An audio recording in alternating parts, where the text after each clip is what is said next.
একটি মেয়ে একটি অজগর সাপ পুষত। সাপটির সঙ্গে মেয়েটির খুব ভালো সম্পর্ক গড়ে উঠেছিল। সাপটি মেয়েটিকে খুব ভালোবাসতো। কিন্তু হঠাৎ একদিন সাপটি খাওয়া দাওয়া বন্ধ করে দেয়। তখন মেয়েটি সাপটিকে নিয়ে ডাক্তারের কাছে যায়। তখন ডাক্তার প্রশ্ন করে, সাপটি কি প্রতিদিন আপনার সঙ্গেই ঘুমায়? মেয়েটি বলে হ্যাঁ।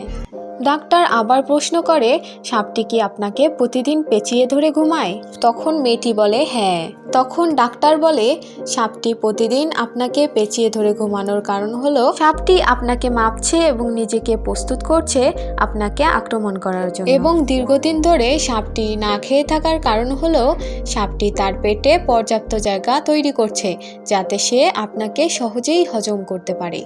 বন্ধুরা, গল্পটি কেমন হয়েছে অবশ্যই কমেন্টে জানাবেন। গল্পটি ভালো লেগে থাকলে চ্যানেলটি সাবস্ক্রাইব করে পাশে থাকবেন। ভিডিওটি শেষ পর্যন্ত দেখার জন্য ধন্যবাদ।